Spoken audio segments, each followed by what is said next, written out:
Good morning, everyone. I'd like to invite you to open your New Testaments to John chapter 10. That song that we just sang is probably one of the first hymns that I remember. And I did not know why Brown and Serve rolls were called up yonder when I was a child, but I knew I was going to be there because I loved rolls. I had no idea what any other kind of roll was when I was little. So, again, let me add my welcome to all those of you who are here with us today. Those of you here in the auditorium, those who are streaming with us on Zoom. As we've mentioned, it's summertime, and so we have a lot of people traveling out. We also have, obviously, a lot of people traveling in. So thank you very much for encouraging us with your presence. We're delighted that you're here. We began a series earlier this year on the extraordinary I am statements that we read in the Gospel of John. There are 7 different times where Jesus says I am and follows that by some sort of noun to express who he is. And of course those I am statements take us back to the book of Exodus when Moses is standing in front of a burning bush that's not being consumed, and God's commissioning him to go back to Egypt and free his people. And Moses in the process says, well, okay, so I come back and I say that your God is has sent me to get you out. Moses said, what shall I tell them? What's your name? And God said, I am that I am. Tell them I am sent you.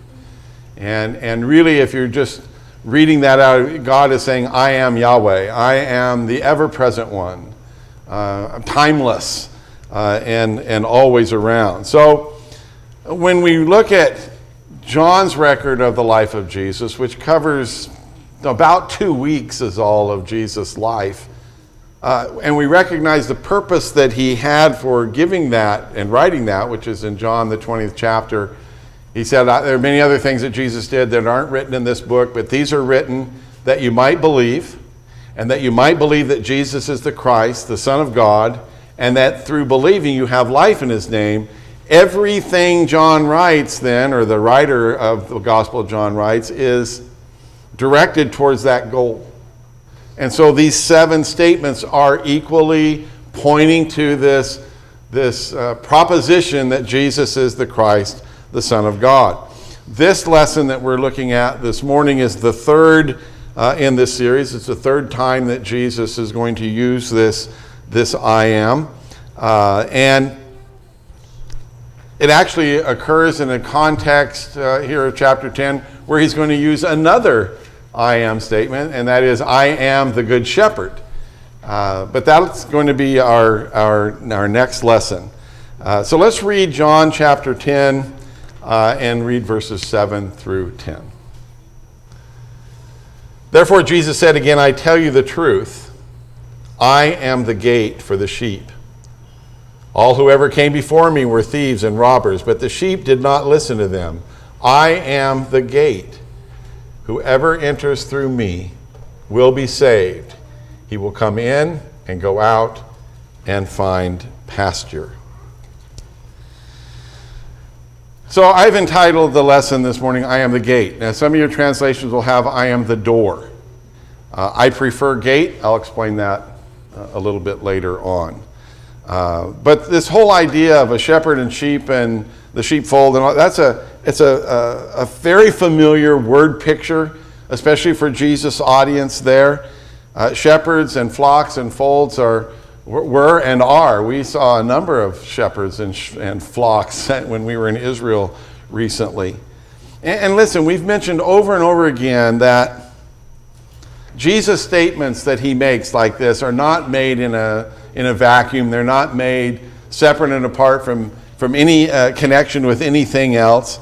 And often when we're studying these I am statements, we just pull them out of the context and we talk about what it says and what it means, and we miss the meaning. We miss the main point that Jesus has in making that statement. And so this teaching before us has a very important context that we need to understand. And I'm going to start from the fact that he says, I'm the gate, and I'm going to work backwards. And there is a very near context, and there's one that's very far away in space and time, or text and time. I will tell you right off the bat that this particular I am statement, I am the gate, is probably the least studied and the least understood. And I think the reason for that is because also in this text, Jesus said, I am the good shepherd. Well, that sounds a lot more fun to talk about than the fact that he's a gate. And so we kind of do the Passover on the gate and get right to the good stuff with I am the good shepherd. I'm going to do my very best not to do that this morning. I want to focus on the fact that he says here, I am the gate. The other thing that I want to kind of call your attention to at the beginning here, and that is that this teaching of Jesus is the least popular in our society. And I'll explain that as well. You got a lot to look forward to, what I'm going to explain later, don't you? So keep your Bibles open. You can keep them open to here in John 9 and 10. I've got another text that I'm going to be looking at. All of those will be on the screen, so you can stay here. So the nearer context of this statement is, in fact, John chapter 9. And this is where Jesus and his disciples are passing by. They pass by a man who was born blind. That's mentioned in verse 1. So from the beginning of his life, from the birth of this man until the very moment that Jesus is passing by here, this man has never seen light. He has been blind from the first moment of his life. And the common misconception among the Jews, and I suppose other cultures as well, was that if you had some sort of debilitating circumstance or a birth defect or some traumatic thing that happened in your life, then that was going to be deemed as being punishment from God because of some sin, either your own or some ancestors of yours, your parents. And apparently from verse 2, the disciples were kind of that opinion when they said, who sinned, this man or his parents, that he was born blind? That was the assumption. And Jesus' clear response to that in verse 3 is there was no sin involved. No sin involved on his part or his parents' part. In fact, this occurred so that the work of God could be displayed. And as you read on through this text, it's a familiar miracle. Jesus heals the man of his blindness. And so he's coming back. And the healing of this blind man had quite a rippling effect in the community there. His neighbors, in verses 8 through 12, they're arguing about whether or not it's actually him. Some say, yes, it's him. And others say, no, it's somebody who looks like him. And I'll tell you that there is the countenance of a person who can see is different than the countenance of a person who can't. And if they were used to him not seeing, and now all of a sudden here's this guy walking around and with perfect eyesight, I can see why they would be confused. The second aspect of this is that Jesus did this healing on the Sabbath day. And so some well-meaning people decided to take him to the Pharisees because that was done on the Sabbath. And so he's brought in for questioning in verses 13 and 15 there. And what happens here is that, as it says in verse 13, it was done on the Sabbath. Therefore the Pharisees, verse 15, asked him how he received his sight. He put mud on my eyes, the man replied, and I washed and now I see. Very, very simple. So the Pharisees are divided because they don't view Jesus as being a righteous person. But some of the Pharisees say, well, but it's a miracle. You know, how is that possible for that to happen? And so it says at the end of verse 16 that the Pharisees were divided over that. And so when they asked the blind man, formerly blind man, what he thought, he said, well, I think he's a prophet. Well, they're not satisfied with that, so they bring in his parents. The parents in verses 18 through 23 are very fearful because the Pharisees have already said they're going to put anybody out of the synagogue that confesses Jesus. And they give a very restricted answer. Yes, he's our son. Yes, he was born blind. How that happened, we don't know. Ask him. He's of age. So they bring the blind man back. They begin with the accusation there in verse 24 that Jesus is a sinner. And the blind man replies, well, whether he's a sinner or not, I don't know. One thing I know is I was blind and now I see. I mean, just very straightforward there. So they badger him a little further there. What did he do? And the blind man's formerly blind man, getting a little perturbed with them. He said, well, I've already told you what he did. Are you wanting to become his disciple? That kind of rankled them a little bit. They hurled insults at him in verse 28. You're this fellow's disciple. We are disciples of Moses.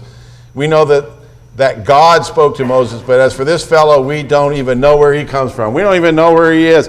Notice what the blind man said. He said, that's remarkable. That's remarkable. You don't know where he comes from, yet he opened my eyes? We know that God does not listen to sinners. He listens to the godly man and who does his will. Nobody ever heard of opening the eyes of a man born blind. If this man were not from God, he could do nothing. And, very logical, very simple. And so the Pharisees, in a loving way, kicked him out of the synagogue. They remove him from their fellowship. So, after being thrown out, Jesus finds him, identifies himself to him as the Son of Man. And you'll notice in verse 38 it says, when the man said, Lord, I believe, and he worshiped Jesus. And just as a side note, I want you to notice that Jesus accepted that. He didn't say, oh, I'm just a man. No, he accepted this man's worship. So some Pharisees are nearby, and they question Jesus about that. In verse 40, what are we blind to? And Jesus says in verse 41, well, if you actually were blind, you might have some excuse, but you are perfectly seeing, and so you're responsible, and so your sin remains. So that leads into this text that we're in John chapter 10. And so Jesus is responding to the Pharisees, to the blind man, to the people who are probably no doubt around, and to his disciples that are there. And he prefaces all of this with chapter 10 and verse 1, I tell you the truth. I tell you the truth. And in this teaching, Jesus is going to use the I am statement in two different ways. One, I am the gate, and the other one, that I am the good shepherd. And as I said before, I think the I am the good shepherd gets a lot more space and ink, but we're going to try to cover I am the gate. But I'm not going there yet. I need to go to the further context. And the further context is Ezekiel 34. And you're welcome to turn there if you want. It's going to be up on the screen. And Ezekiel 34 is a text that the Jews would have been very well aware of, especially the Pharisees that are among them. And I'm not going to go into the specifics of the text, but I do want to do the reading. I want to read it into your minds here, and it's the first 16 verses. And again, it's all up on the screen. The word of the Lord came to me, Son of man, prophesy against the shepherds of Israel, prophesy and say to them, this is what the sovereign Lord says, woe to you shepherds of Israel, who only take care of yourselves. Should not the shepherds take care of the flock? You eat the curds, clothe yourselves with the wool, and slaughter the choice animals, but you do not take care of the flock. You have not strengthened the weak, or healed the sick, or bound up the injured. You have not brought back the strays, or searched for the lost. You have ruled them harshly and brutally. So they were scattered because there was no shepherd, and when they were scattered, they became food for all the wild animals. Now, I'll tell you that in this particular statement, wild animals stands for Gentile nations. You'll see that before we're done. My sheep wandered all over the mountains, and on every high hill they were scattered over the whole earth, and no one searched or looked for them. Therefore, you shepherds, hear the word of the Lord. As surely as I live, declares the sovereign Lord, because my flock lacks a shepherd, and so has been plundered and has become food for all the wild animals, and because my shepherds did not search for my flock, but cared for themselves rather than for my flock, therefore, you shepherds, hear the word of the Lord. This is what the sovereign Lord says, I'm against the shepherds, and will hold them accountable for my flock. I will remove them from tending the flock, so that the shepherds can no longer feed themselves. I will rescue my flock from their mouths, and it will no longer be food for them. For this is what the sovereign Lord says, I myself will search for my sheep and look after them, As a shepherd looks after his scattered flock when he is with them, so will I look after my sheep. I will rescue them from all the places where they were scattered on a day of clouds and darkness. I will bring them out from the nations and gather them from the countries, and I will bring them into their own land. I will pasture them on the mountains of Israel, in the ravines and in the settlements in the land. I will tend them in good pasture, and the mountain heights of Israel will be their grazing land. There they will lie down in good grazing land, and there they will feed in rich pasture on the mountains of Israel. I myself will tend my sheep, and have them lie down, declares the sovereign Lord. I will search for the lost and bring back the strays. I will bind up the injured and strengthen the weak, but the sleek and the strong I will destroy. I will shepherd the flock with justice. So this is a reading that the people would have recognized when Jesus is talking about bad shepherds or people that aren't good ones. These shepherds are going to, that Ezekiel is prophesying about, turn out to be the hirelings that we read about in the first part of John chapter 10 here. They're not for the sheep. They are only looking at the sheep as benefiting them, either because of wage or the wool or the curds or the meat that they get. It's all for their use. And God's judgment there in Ezekiel is that I'm against you, verse 10. And then his promises in verse 11 of Ezekiel 34, I'll shepherd my own sheep. I will be the shepherd. So that's where Jesus begins this text in their minds anyway in John 10 to help them understand the identity of the false shepherds, the hirelings, the ones who are coming in a different way. So now let's go back to John 10 where Jesus said, I am the gate. Now again, some of your translations have the word door. And the Greek word here is thora. And it's used more often than any other English word. Door is the one. 34 times when this word shows up, door is used. Only twice does gate show up. But I think gate is better. Because we're talking about sheep. Not talking about people in a house going in and out. We're talking about sheep and where they're kept. And so I think gate is a better one. So he begins with those who are not the shepherds. They're the ones who get at the sheep through a different way. They're not coming through the gate. They're coming over the wall or some other way. They are, as Jesus said, thieves and robbers. And that's because, again, they're not interested in the sheep. They're just interested in themselves. And he's going to explain a little bit later about the relationship between the sheep and the shepherd. But if you look in John 10 and verse 6, the end it says of Jesus' figure of speech, but they did not understand what he's telling them. So because they didn't understand, Jesus is going to have to switch his metaphors. And I want you to notice that when he does that, he starts off the same way he started off in verse 1. I tell you the truth. And the first thing that he says is, all who ever came before me were thieves and robbers, but the sheep did not listen to them. All who came before me are sheep and robbers. So, first of all, let me tell you, Jesus is not talking about Moses and David and Daniel and the prophets, all of those who came for him who were righteous. He's talking about those who were unrighteous, who were selfish, like the hirelings. He's talking about, for instance, the kings of the northern nation of Israel. Not one of them was godly. And so they're all thieves and robbers. They only have one thing on their mind, and that's what they can get out of it. So Jesus says here, I am the gate of the sheep. I am the gate. And he repeats that there.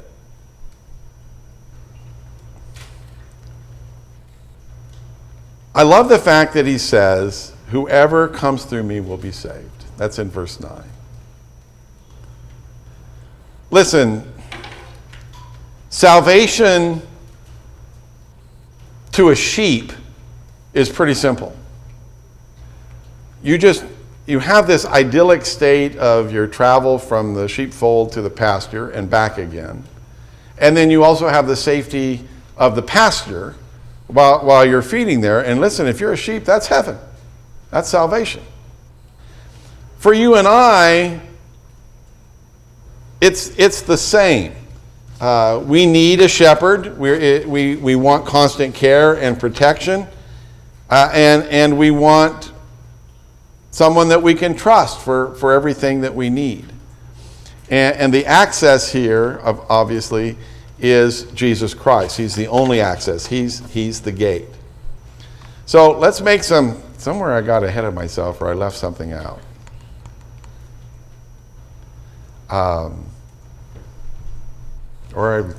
That's why I was looking through my notes here to see if I missed a page. You know what? I'm going to preach it from the notes, and then I'll come up with that. I believe all of this is directed towards the Pharisees.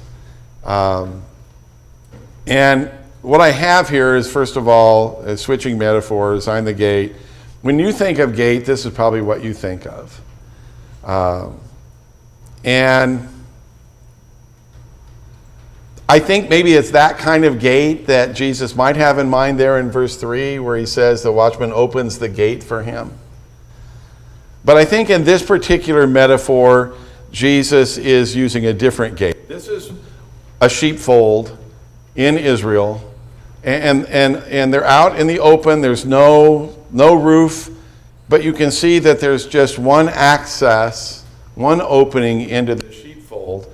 And so when Jesus says, I am the gate, that's kind of what you have, is the shepherd is the gate. He's in the opening.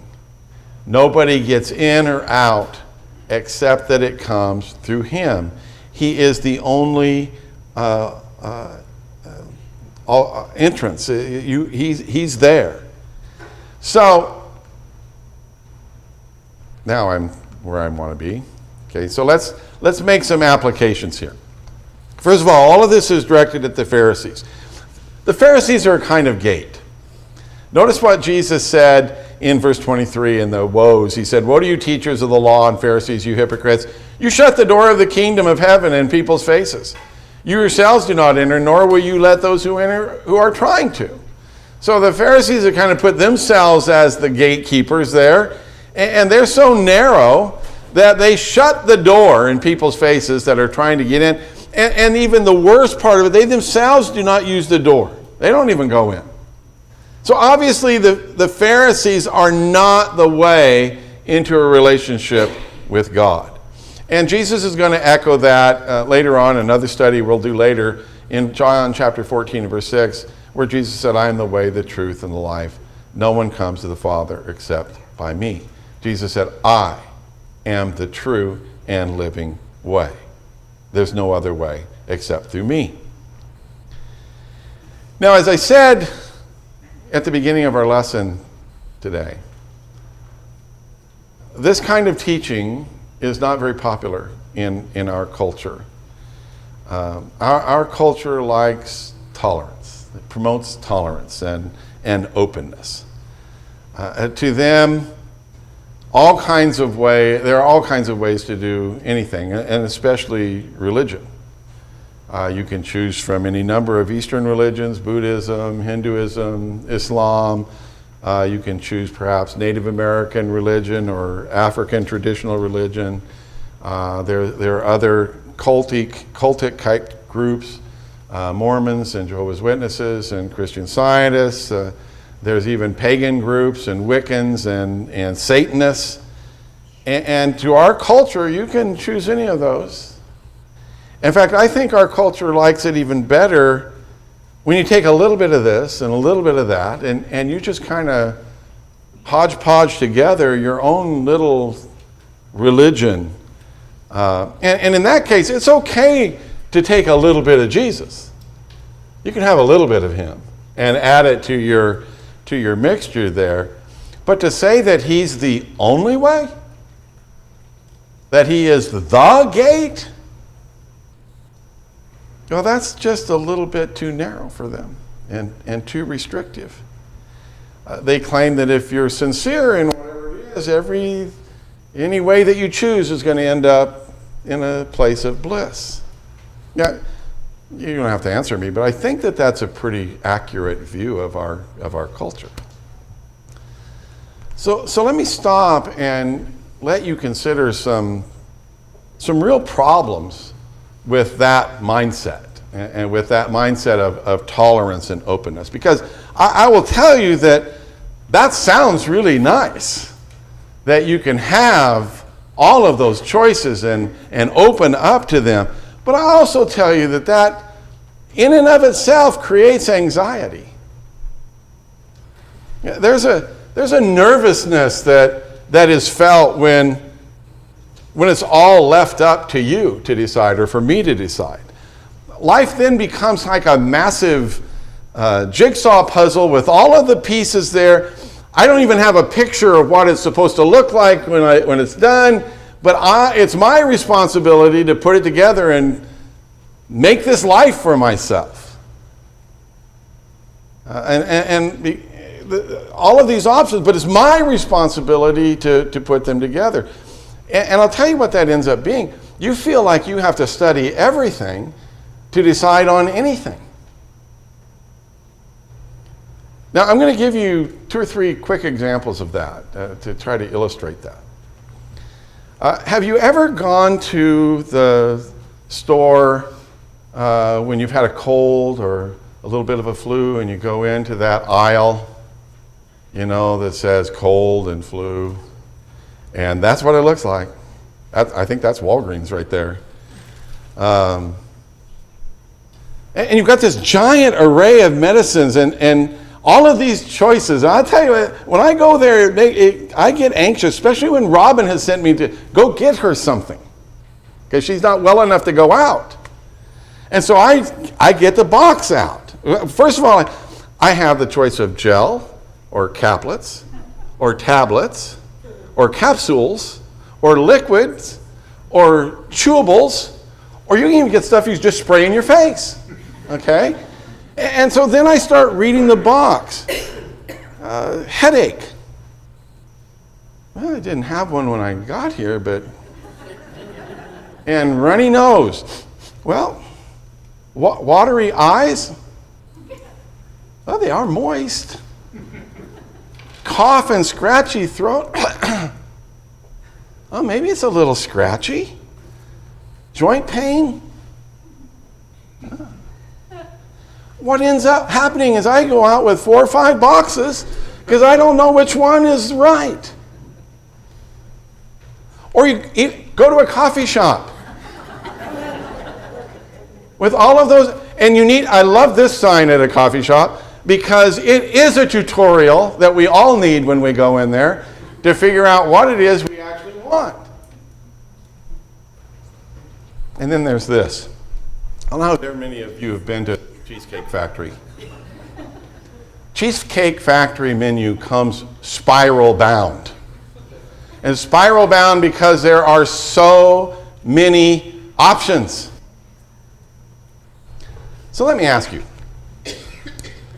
are you the person that has to read every page of the menu before you order? Are you the person that says to the waiter or waitress, come to me last? I want all the time. Or take my order last. Because listen, you don't want to order the wrong thing, do you? And when the orders come and you look at what I ordered and you look at yours, you say, man, I wish I had that. I ordered wrong. Listen, if you're that person, this is a free, nobody likes you. Okay? They don't want to go out with you. And in fact, what they're thinking in their head is, just order something. And that's because we have so many options and you're having to piece it together. Now seriously, I will tell you that there are people in our society that are scanning YouTube and Twitter trying to find out how to fix their marriage. And they're listening to some 23-year-old social influencer that's not married giving you advice about marriage because they can speak or write well. There are people out there that are seeking information about their soul and their spirit and searching all of these websites to try to come up with something to piece together their lives or seeking confirmation about the life or the lifestyle that they want. And they have a fear that is gripping them because What if they don't get it right? It's paralyzing to them. And listen, when the stakes are high,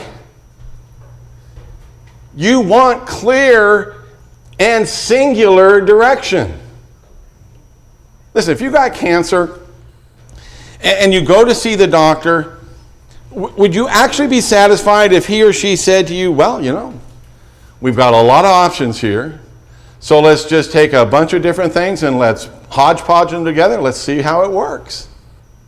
Is that going to comfort you? I want to say, we're going to do this and this and this, because this has worked.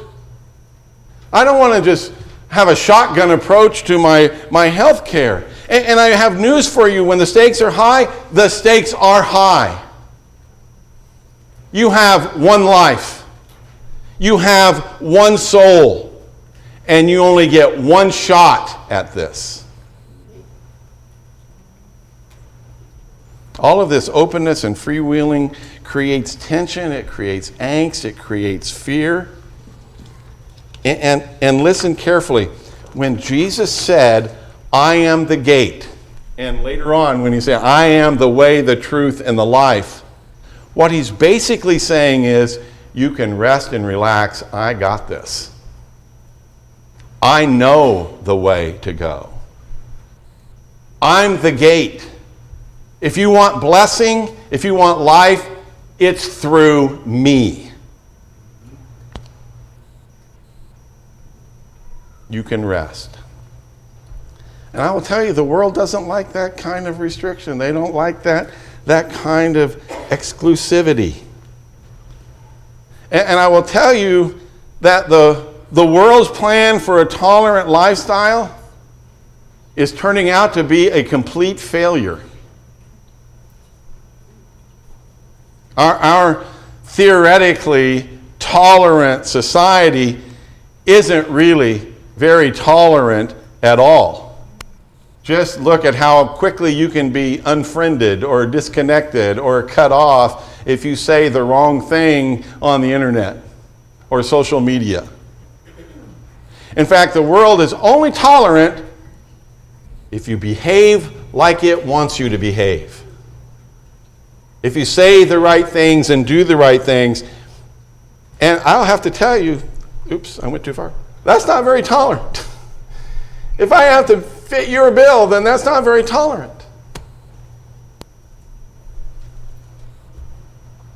I will tell you that any life you choose, I'm going to go out here on a limb, and I'm going to tell you every life you choose has its narrowness. And so you want to come back to me like I did when I first thought of that and say, yeah, but Jesus said, broad is the way, is that gate that leads to destruction. Let me tell you what that broad way is made up of. A bunch of little tiny wrong ways. And you can choose this wrong way or this wrong way or this wrong way, but they're all going to be narrow. They're all going to be saying, you got to do it this way. It's broad because it's leading to destruction. There's a lot of them. But there's only one way that leads to salvation. And listen, this is why Jesus is actually an amazing gate. His narrowness is quite commodious. Look at verse 9 again. I am the gate. Whoever enters through me will be saved. They will come in and go out and find pasture. Now let me highlight some of that. Whoever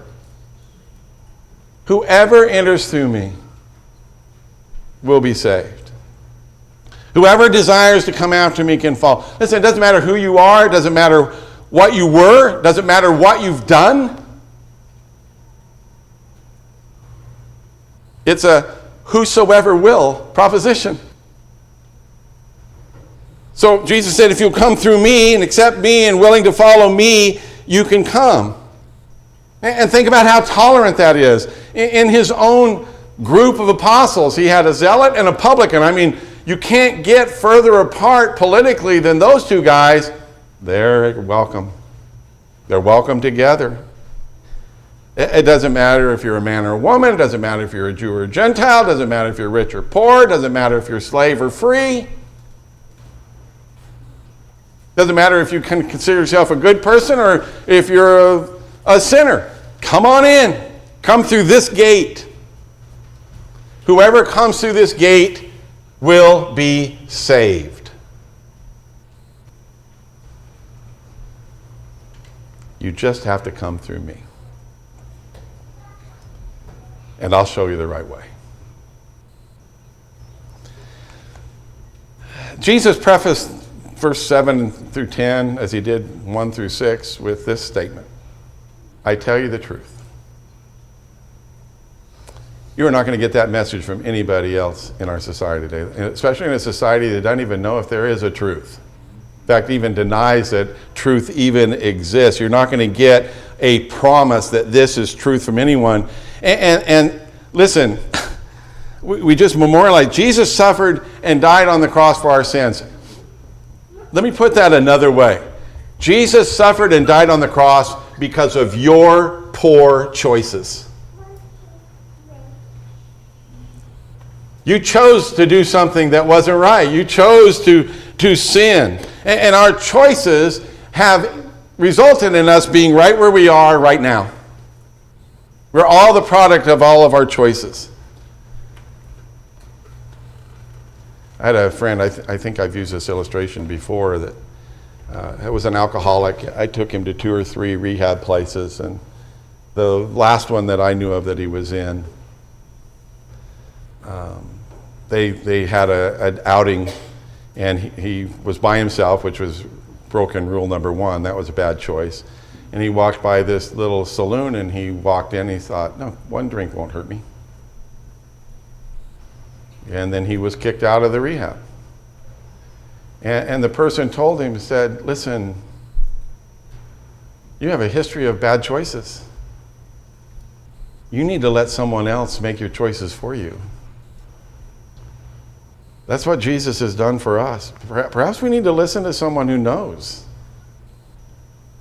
He says, I'm the gate. I'm the way.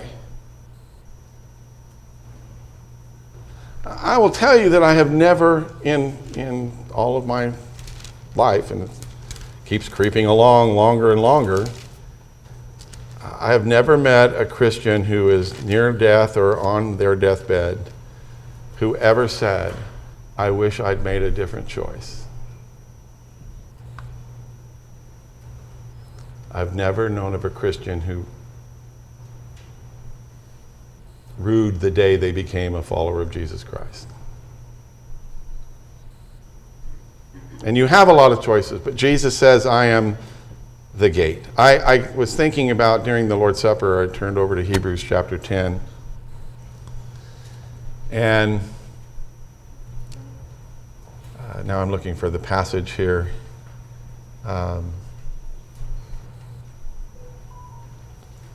Thank you.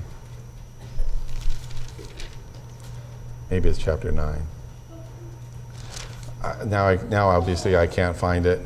Where he said that we are going to find him through a new and living way through his flesh, and that we can approach the holy place through him now. He's the only access. Pardon me? Of chapter 10? Chapter 10, verse 20. Yes, there you go. Thank you. Verses 19 and 20. Therefore, brothers, since we have confidence to enter the most holy place by the blood of Christ, by a new and living way opened for us through the curtain that is his body. That's the way. You want to see God? You want to find access to him?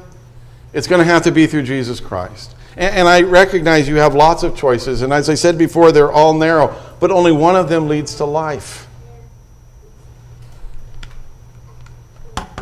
Oh, let me go one more. He's the only way.